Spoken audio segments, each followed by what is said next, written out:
Hey guys, what's up? It's Katie and I'm back with another Marvel Contest of Champions video. And today we are going to be going over the version 30.1 release notes. Yes, the March 2020 update. So let's go ahead and get this going, shall we? So the first thing that we come across is the March event quest, Sins of the Father, and you guessed it, that is Odin. So that means we are getting Odin into the contest as well as another champion, which if you guys saw the link or the leaks, you guys know who that is. So March event quest, Sins of the Father. He goes by many names and designations. The All-Father, ruler of the 9 realms. You may refer to him as Odin, and he has arrived in the contest.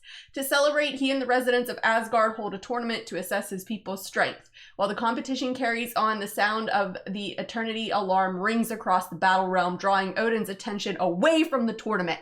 The All-Father must rush to the abandoned palace of Asgard to stall the rampage of an ancient and powerful foe, the hate-fueled Mangog. Dun dun dun! Will Odin find redemption, or will he succumb to his past sins? Ooh.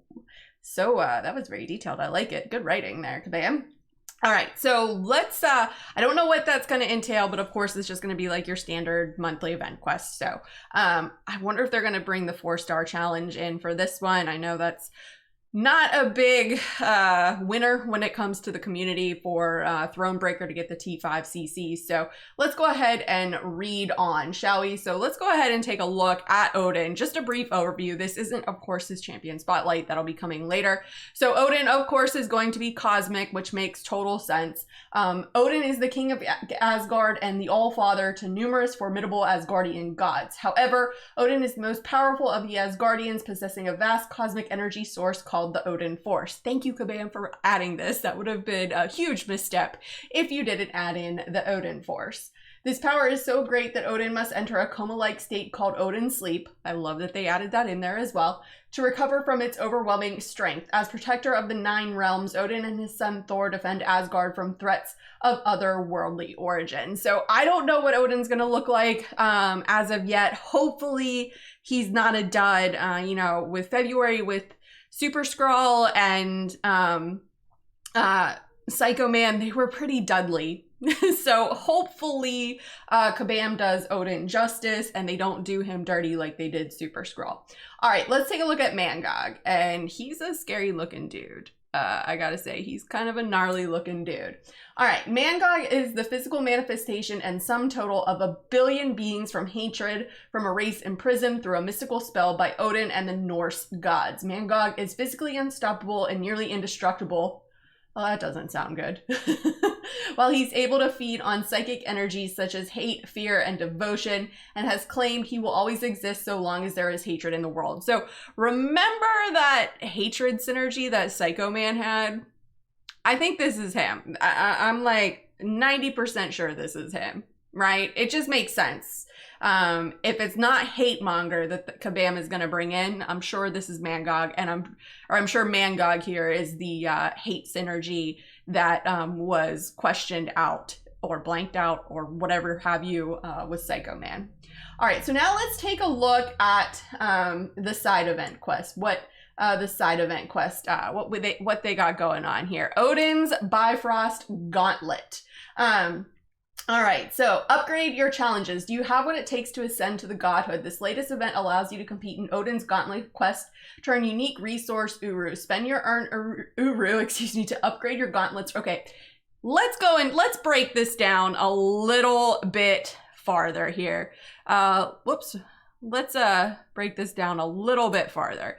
All right, so somewhere over the Bifrost, the All-Father challenges you summoners to a series of quests for rewards worthy of splendors of Asgard. Fight your way through Odin's Bifrost Gauntlet, gather Uru fragments, and spend them in Odin's armory. Introducing the Casket of Ancient Winters. Each casket will unlock the next tier of Odin's Gauntlet, plus rewards. How far will you go to prove yourself to the All-Father? Complete the 10 tiers of the Gauntlet and earn the glorious God title in this month's side quest. So it starts on March 3rd and it ends on April 7th. Now the Gauntlet, the entry item is a feather. And it's one quest, one path, 0 energy. I love this. So basically what you're doing is you're fighting the gauntlet, you're earning Uru, and then you purchase caskets with Uru, to unlock the next tier. So you're gonna log in every day to collect a feather from the daily calendar to gain entry to the gauntlet. If you miss a day, you miss a feather. So you may collect a feather and use it another day, but you must log in that day to claim the feather. So you don't have to run it every day, but you have to log in every day to get the feather. So then once you're in the quest, you will face a single path challenge with 0 energy cost. Fight your way to the end and claim the rewards. In there, you'll find Uru fragments, which you will use in Odin's armory to buy Casket of Ancient Winters according to your level. So obviously it's going to be like Proven, Uncollected, Cavalier, Thronebreaker. In order to unlock the next tier of the gauntlet, keep going until you have met your match. Word of caution. This is always good. Should you quit or exit the path before completing it, you will be disqualified for the day and your feather will be lost. I hate quests like this. I hate quests like this. So I'm not happy with that, right? Because you can't scout out your path. You can't do anything like that. Otherwise it penalizes for you. All right, so then we have a special note for uncollected and higher. You should start at quest tier 5. Please claim the Uru fragments in your inbox, head to Odin's armory and claim Casket of Ancient Winters 1 through 4, unlocks quest tiers 2 through 5 before you embark on the gauntlet. Make sure you claim all 4 Casket of Ancient Winters.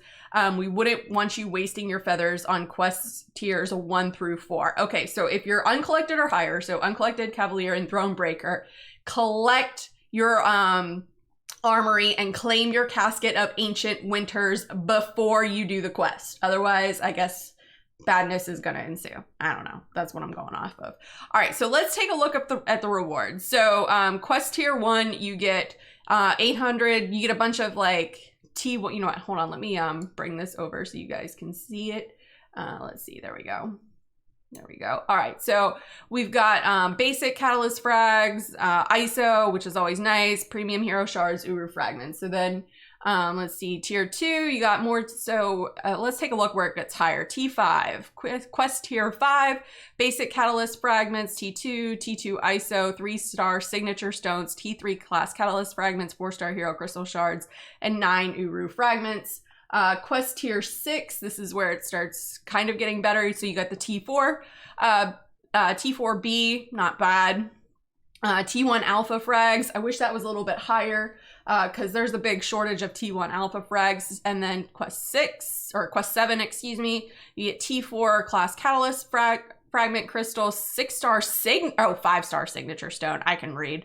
1 5-star signature stone crystal, 250 T1 alpha frags. Okay, and then you have let's see, quest tier 8, more T4 CC, another 5-star sigstone crystal, T2 alpha frags, that's nice.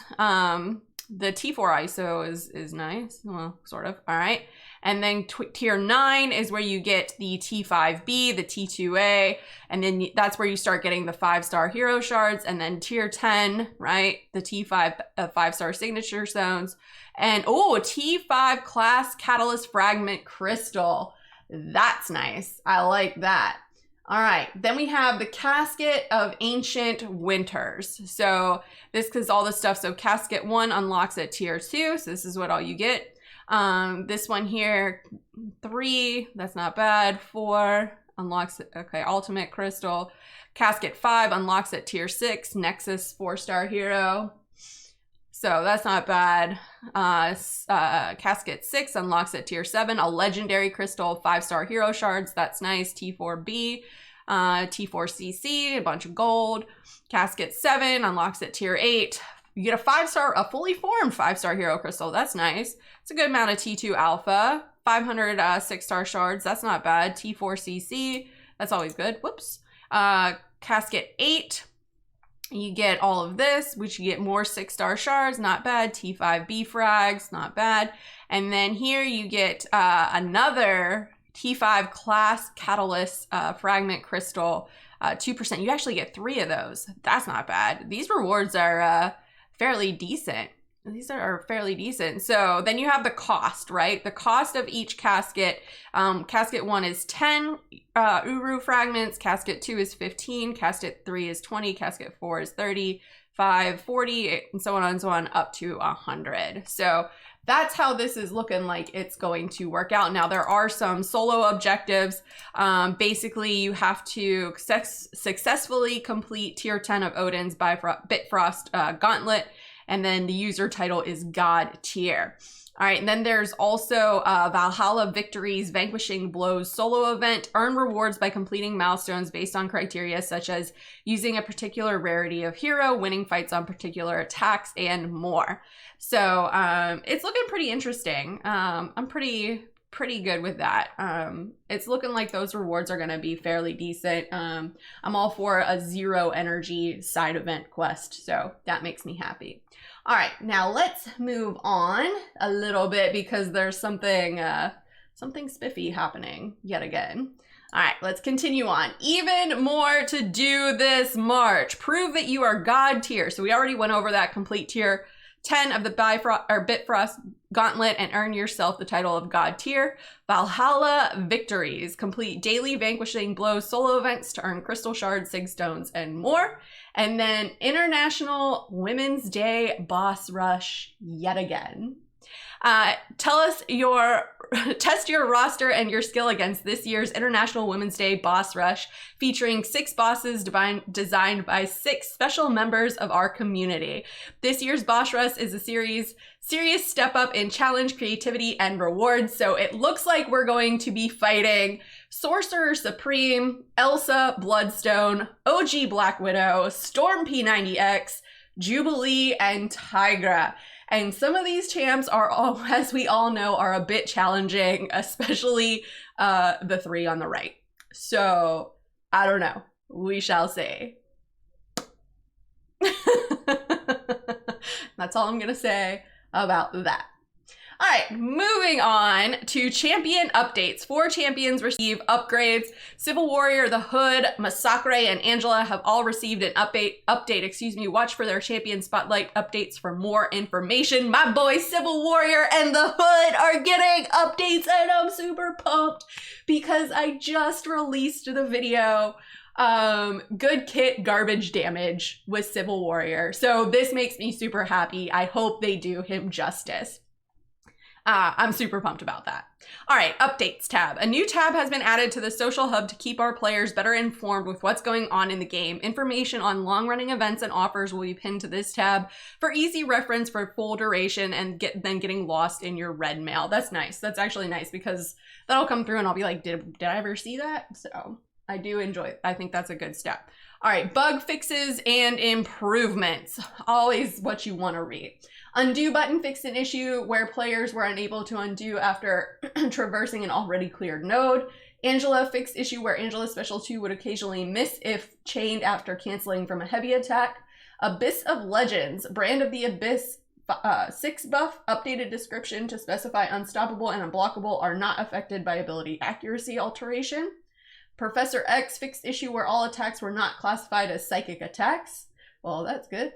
Professor X updated info page to reflect that channeling, vigilance, and surge special cost reduction do not work against psychic shielding. Boo. Daredevil Classic and Daredevil Hell's Kitchen. These 2 champions now cannot miss when attacking. Nice. They shouldn't have ever. Ghost, Daredevil Classic, the Hood, updated ability descriptions to reflect how these champions interact with psychic attacks. Emma Frost, Professor X, Strife, updated descriptions to indicate which attacks are classified as psychic attacks. It seems to be a long-running theme here with psychic attacks. Loki fixed issue where Loki would not steal and copy prowess buffs. That's a bummer. I mean, it's good that it's fixing that. Spider-Ham fixed issue where special 2 pie projectiles would be facing the wrong way as a defender. Sorry, I just think that's really funny. Scientific Method buff node fixed issue where the Fury potency was based on the defender's attack rating instead of the attacker's. Cosmic Ghost Rider fixed issue where the 3rd hit of the special 2 would occasionally whiff. Can we talk about some champions whose first hit off specials whiff? Red Hulk whiffs, Ant-Man whiffs. There's a couple of them that their first hit whiffs off of their special one. So can we talk about that, Kabam? Because that's kind of infuriating. All right, and then lastly, we've got Blade, fixed issue where Blade's sword and shurikens would clip into the camera during the special 3 animation. I'm sorry, some of these are just really funny to me. Aegon, fixed issue where Aegon would spam on-screen callouts. That was really funny. That was so funny. Thor Rags, updated info page to specify only 2 Boon of the Gods can be active at a single time. Beast, Beauty of the Beast synergy with Elsa, fixed issue where Beast would lose the Fury if he had combo shield. Red Goblin, fixed issue where symbiote buff would expire instead of going on a 15-second cooldown. Magneto House of X, added icon to the pre-fight ability screen. Phoenix, fixed issue where Special 1 and Special 2 flame hits were considered physical instead of projectile. That's always good. Psycho Man, fixed issue where the block VFX would appear when dashing back. Gameplay, fixed issue where the game would momentarily pause when interacting with the screen during the run-in phase of a fight. I hope that's fixed. King Groot, fixed issue where King Groot would not use the Furies from Sasquatch's giant challenger synergy to shrug off Spectre. Medusa and Vision Arcus, updated info page to specify armor shatter reduces ability accuracy instead of cannot activate. Sixth Sense buff, fixed issue where Sixth Sense was unaffected by ability accuracy.